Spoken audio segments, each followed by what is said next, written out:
Bismillahirrahmanirrahim. Alhamdulillah wassalatu wassalamu ala Rasulillah wala haula wala quwwata illa billah wa ba'd. Allahumma anfa'na bima 'allamtana wa 'allimna ma yanfa'una wa zidna ilma. Allahumma inna nas'aluka ilman nafi'a wa na'udzubika min ilmin la yanfa'. Rabbi shrah li sadri wa yassir li amri wahlul 'uqdatam min lisani yafqahu qawli. Para jamaah sekalian, teman-teman Indonesia, azani Allahu wa iyyakum. Insyaallah taala pada kesempatan kali ini kita akan menerjemahkan khutbah Jumat yang disampaikan oleh Syekh Abdul Wahid selaku mudir dari Islamic Center Dammam, hafizahullah. Dan pada kesempatan kali ini, karena kita sudah begitu dekat dengan masuknya bulan Dzulhijjah, maka beliau mengangkat sebuah tema keutamaan 10 hari, terkhusus 10 hari pertama dari bulan Dzulhijjah, kemudian amalan-amalan yang disunnahkan padanya, ya, sebagaimana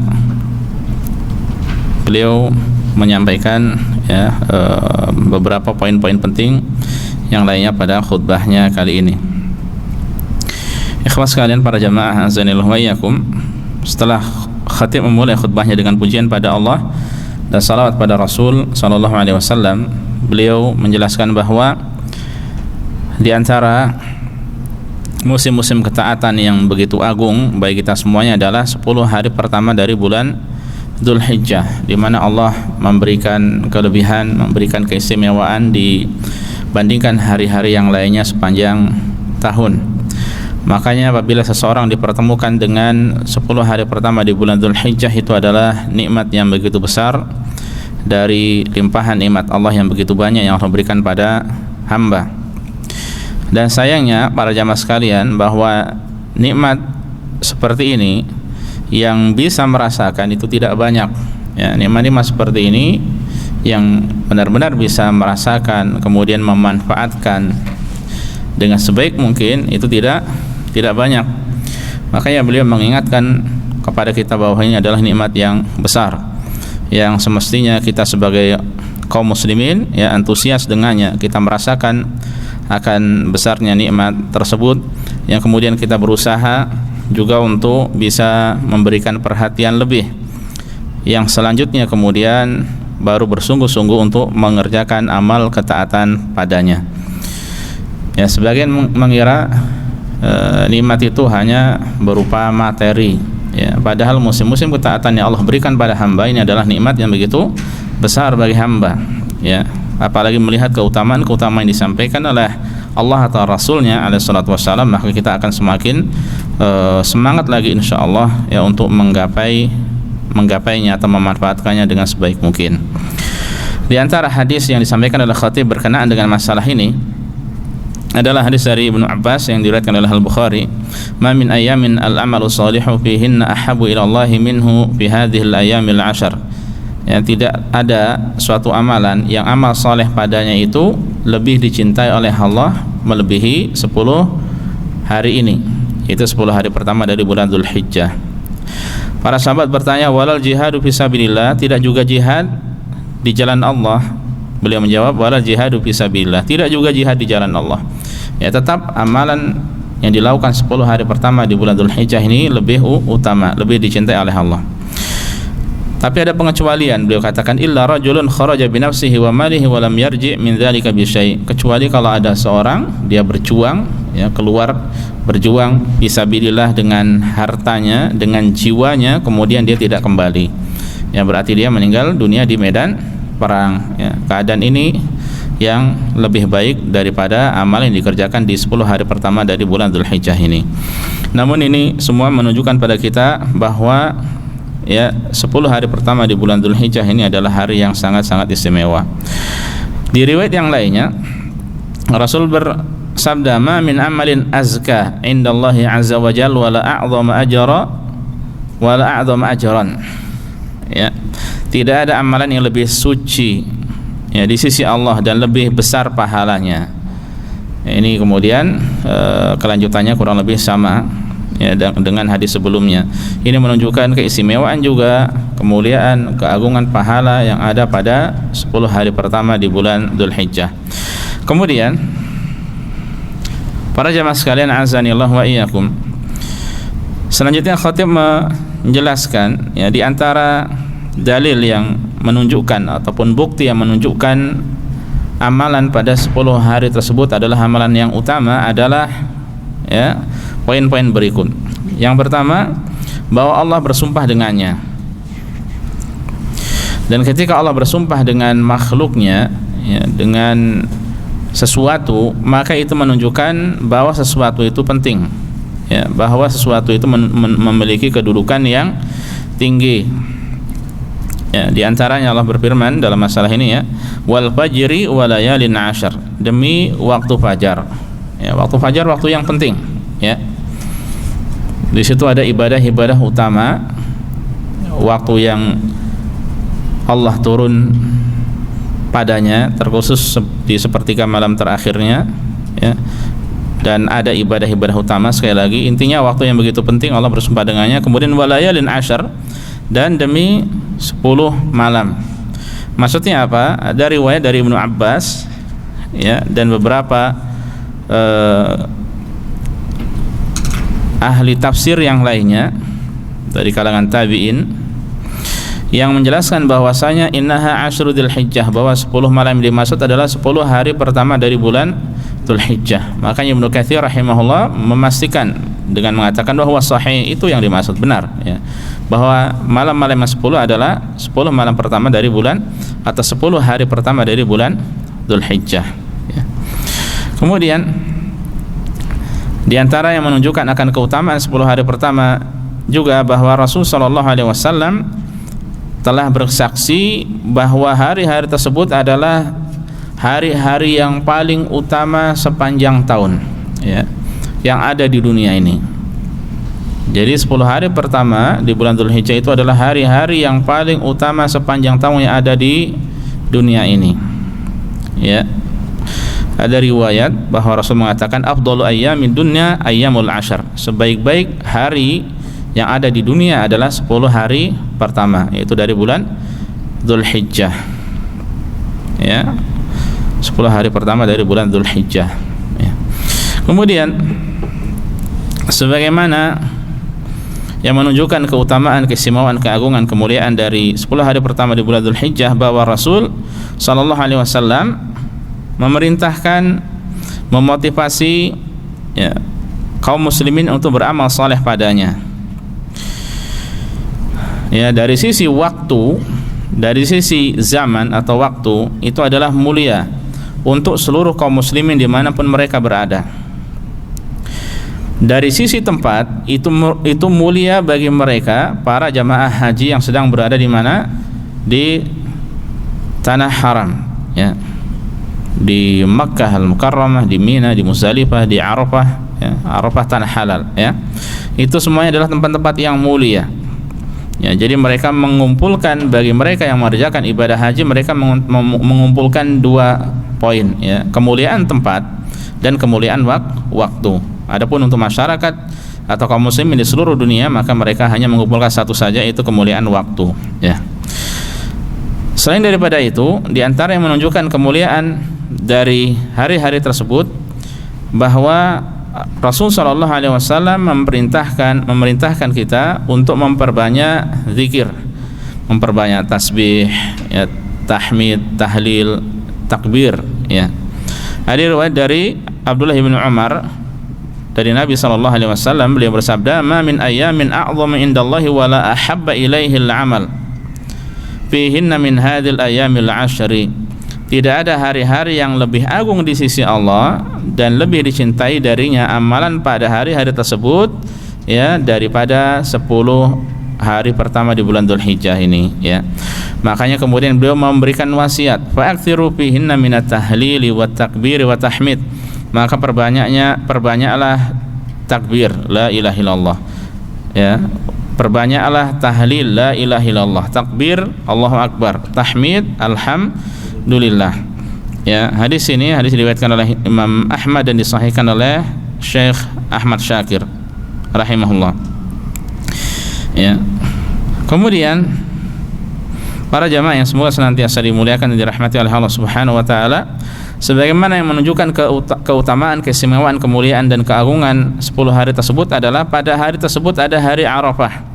Hari Arafah adalah hari yang dipersaksikan ya Allah Subhanahu wa taala menyempurnakan agama ini pada hari apa? Hari Arafah tersebut. Kemudian puasa hari Arafah juga ya memiliki keistimewaan dapat menghapuskan dosa sebanyak 2 tahun ya, selama 2 tahun. Itu pada hari ke-9-nya ya. Pada hari ke-10-nya nanti ada hari raya Idul Adha. Dan hari raya Idul Adha ini dalam sebuah riwayat Rasul mengatakan a'zamul ayyami indallahi yaumun nahar. Sebaik-baik hari di sisi Allah adalah hari raya Idul Adha ya, hari tersebut ya. Jadi hadis ini menunjukkan bahwa secara mutlak bahwa dari 10 hari yang terbaik tersebut adalah hari raya Idul Adha atau hari yang ke-10 sebagai Yaumul Hajjil Akbar, hari haji besar ya, hari haji besar yang terkumpul padanya ibadah-ibadah dan ketaatan-ketaatan yang banyak ya. Terkhusus bagi mereka jamaah haji yang mengerjakan ibadah haji, maka manasik yang paling banyak adalah pada hari ke-10 ya. Sebagaimana juga yang menunjukkan akan keistimewaan, keagungan 10 hari tersebut bahwa pada hari itu disyariatkan kurban dan ibadah haji ya. Ibadah haji ya disyariatkan pada hari-hari tersebut ya, demikian pula umrah, dan itu semuanya adalah ibadah-ibadah yang mulia, ibadah-ibadah yang agung ya. Kemudian setelah menjelaskan hal tersebut, khatib menyampaikan lalu amalan apa yang disyariatkan padanya ya. Beliau hafizahullah menjelaskan bahwa termasuk karunia Allah ketika Allah memberikan kemudahan kepada hambanya untuk memperbanyak amal ketaatan. Ketika Allah Subhanahu wa taala juga menjelaskan jalan-jalan ketaatan tidak hanya satu tapi banyak jalan-jalan ketaatan ya, dan bisa dilakukan oleh seorang muslim ya, kapan dan dimanapun ya, termasuk dalam masalah ini. Pada 10 hari pertama di bulan Dzulhijjah banyak ketaatan yang telah dijelaskan oleh Rasul sallallahu alaihi wasallam, telah dijelaskan dalam syariat. Di antaranya pertama adalah puasa. Kita disyariatkan untuk berpuasa ya. Entah berpuasa pada hari pertama dari bulan Dzulhijjah sampai hari ke-9 ya, atau khusus pada hari ke-9-nya saja yang merupakan puasa hari Arafah. Ya, kita tahu para jamaah sekalian bahwa ibadah puasa ini ibadah yang sangat mulia ya, banyak keutamaannya ya, banyak keistimewaannya ya. Dan Rasul sallallahu alaihi wasallam telah menjelaskan terkhusus untuk puasa hari Arafah bahwa ibadah ini ya, ahtasibu 'ala Allah an yukaffira sanatal lati qablahu wallati ba'dahu, bahwa puasa hari Arafah ya, aku berharap Allah menghapuskan dosa setahun yang lalu dan setahun yang akan datang ya. Ini menunjukkan keistimewaan, kemuliaan dari puasa hari Arafah ya. Kemudian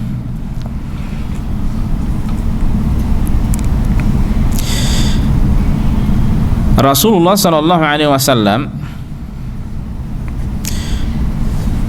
sebagaimana dijelaskan oleh sebagian istri-istri beliau bahwa kana Nabi sallallahu alaihi wasallam yasumu tis'a Dzulhijjah wa yawma Asyura wa thalathata ayyamin min kulli syahr wa awwal itsnaini min asyhari wa khamisaini.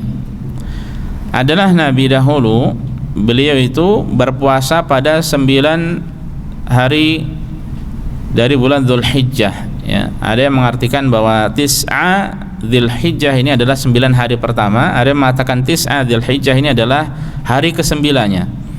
Yang disepakati adalah hari ke-9-nya, karena hari ke-9-nya adalah hari apa? Arafah ya. Adapun 1 sampai 8 apakah boleh sempurna full ya diisi plus hari 9-nya, ini ada perbedaan pendapat di antara ulama ya. Tapi itu adalah hari-hari yang baik ya. Selain juga bulan Dzulhijjah adalah termasuk dari bulan-bulan haram yang ibadah padanya akan dilipat gandakan. Sebaliknya dosa yang dilakukan padanya juga akan dilipat gandakan ya. Nah, kata istri-istri Nabi alaihi salatu wasallam, Rasul dahulu berpuasa ya 9 Dzulhijjah atau hari ke-9 dari bulan Dzulhijjah, kemudian hari Asyura, kemudian 3 hari setiap bulannya, dan hari Senin pertama dari setiap bulan, dan 2 Kamis pertama. Ya, berarti Senin, Kamis, dan Kamis, ya. Atau seseorang boleh juga puasa Senin, Kamis, Senin. Ini 3 hari, ya. Dan 3 hari dari setiap bulan itu lebih umum dari puasa Ayyamul Bid, ya. Puasa Ayyamul Bid itu 13, 14, 15. Adapun 3 hari setiap bulan ini lebih umum.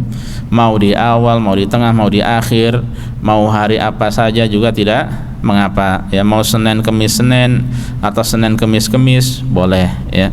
Jadi 3 hari setiap bulan ini lebih umum daripada Ayyamul Bid. Ayyamul Bid termasuk 3 hari, ya. 3 hari dalam sebulan, ya.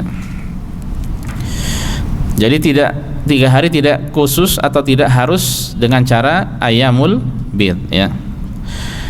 Kemudian, nah ini sekali lagi menunjukkan keistimewaan berpuasa pada hari-hari tersebut, ya. Amalan selanjutnya sudah disinggung tadi adalah memperbanyak takbir, ya, memperbanyak takbir. Terkhusus takbir, kalau kita biasa mengatakan takbiran, ya. Jadi dianjurkan entah itu takbir atau takbiran itu, ataupun kemudian tahmid, tahlil, ya, tasbih, atau zikir-zikir yang lainnya, termasuk ibadah pada Allah Subhanahu wa taala, ya.